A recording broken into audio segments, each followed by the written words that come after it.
Hello, Cisne Lector's friends. This is Elena Mendez, and I am delighted to welcome you to another episode of our channel. Today, we're going to talk about one of the most influential books in the world of productivity and leadership, The 7 Habits of Highly Effective People by Stephen Covey. This book has been a key guide for many individuals and organizations looking to improve their effectiveness. Join me as we explore how we can apply each of these habits in our daily lives and in organizational settings. Aristotle said, "We are what we repeatedly do." Excellence, then, is not an act, but a habit. Habits are repetitive actions in our daily lives, often unconscious but consistent, that express our character and generate our effectiveness or ineffectiveness. Determination, indecision, tolerance, impatience, punctuality are some examples of habits. Let's now look at the 7 habits that highly effective people share. First habit, be proactive. This habit teaches us to take control of our decisions instead of letting circumstances control us.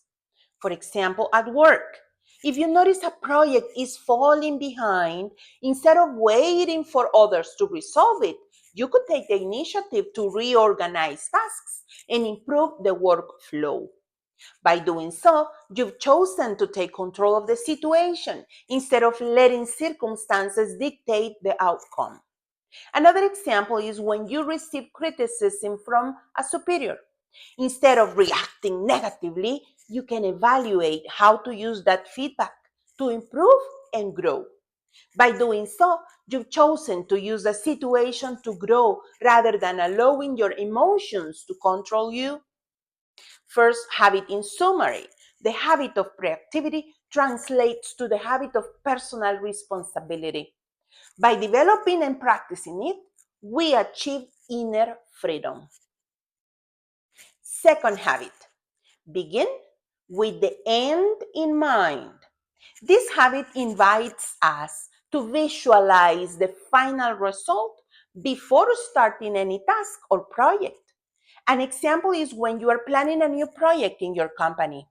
Clearly defining the objectives and goals from the beginning will allow you to optimize resources, especially time, which is a non-renewable resource, and therefore chart a clearer path to the project's success. Another example is when you organize a meeting. Having the specific objective of the meeting in mind will help you keep the conversation focused and productive. Once again, optimizing resources. Second habit in summary, the habit of beginning with the end in mind translates to the habit of personal leadership. By developing and practicing it, we achieve what we long for, giving meaning to our lives, our daily actions, and our purpose. Third habit, put first things first. This habit focuses on prioritizing the most important tasks over the urgent ones. For example, if you're working on a long-term project that could have a significant impact on your company, make sure to dedicate time to it each day, even if other urgent tasks seem to demand your immediate attention. Another example would be planning your week in advance, ensuring that key activities that contribute to your long-term goals are your priority. This planning includes macro activities, where you visualize the overall picture by month, quarter, or even year, and micro activities, which are specific tasks within the macro ones. But beyond planning, don't forget that the important thing is to stick to the plan, to meet deadlines and achieve results. Third habit in summary, the habit of putting first things first translates to the habit of effective personal management. By developing and practicing it, we cultivate the ability to prioritize the important over the urgent, which translates to replacing the tendency to put out fires with the execution of scheduled activities in a coherent and organized manner. Fourth habit, think win-win. This habit leads us to seek solutions where all parties involved benefit. An example is during a negotiation with a client. Instead of focusing solely on your benefits, seek an agreement that also adds value to them. Another example could be resolving a conflict between colleagues. Instead of imposing a solution, facilitate a conversation to find a solution that benefits everyone. Fourth habit, in summary, then, the habit of thinking win-win translates to the habit of seeking mutual benefit. By developing and practicing it, we create an environment where equity prevails, reducing job dissatisfaction that ultimately affects the organizational climate. Fifth habit, seek first to understand, then to be understood. This habit is simple to explain, but challenging to implement, as it primarily focuses on active listening before expressing our own ideas. Active listening, in turn, involves listening first to understand and then to respond. For example, if a coworker is upset about something, instead of interrupting with your own opinions, listen fully to understand their perspective before responding. This applies perfectly to customers. Until a customer expresses their dissatisfaction, they are not ready to hear any arguments. Another example is in a team meeting. Before presenting your ideas, allow others to share theirs and then build on them. Fifth habit, in summary, the habit of seeking first to understand, then to be understood, translates to the habit of effective communication. By developing and practicing it, we achieve respect and harmonious coexistence, facilitating teamwork and therefore better production and results. Sixth habit, synergize. Synergizing means combining the strengths of a group to create solutions better than any individual could achieve alone.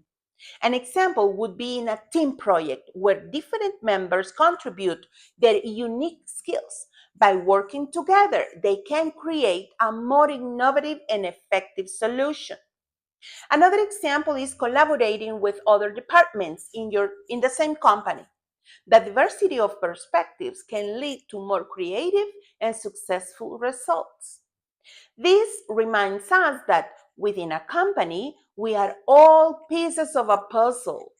Each employee contributes to completing that puzzle, and together we all make up the company. Sixth habit, in summary, translates to the habit of interdependence. We remember that interdependence is a higher value than independence. How so? Independence says, I can do it. I am responsible. While interdependence says, we can do it. We can combine our talents and skills to create something more important together. This results in greater achievements and higher satisfaction. Seventh habit, sharpen the saw and do it always. This habit reminds us of the importance of investing in ourselves to remain effective in the long term. For example, dedicating time to activities like exercise, meditation, or reading can recharge your energy and improve your productivity. Another example is participating in training or courses that help you develop new skills and stay up to date in your field. Seventh habit, in summary, the habit of sharpening the saw translates to the habit of continuous improvement. As human beings, over time, we can evolve or devolve. That's in our hands. It's our responsibility. Developing the habit of sharpening the saw results in inner balance, renewal, personal growth, and better opportunities for professional growth. Applying these 7 habits in your daily life and work environment can transform your personal and professional effectiveness. If you found this book interesting, I encourage you to read it, but most importantly, to put these principles into practice. Thank you for joining us. If you enjoyed this video, don't forget to subscribe, like, and share it. See you in the next review next week at Cisne Lector.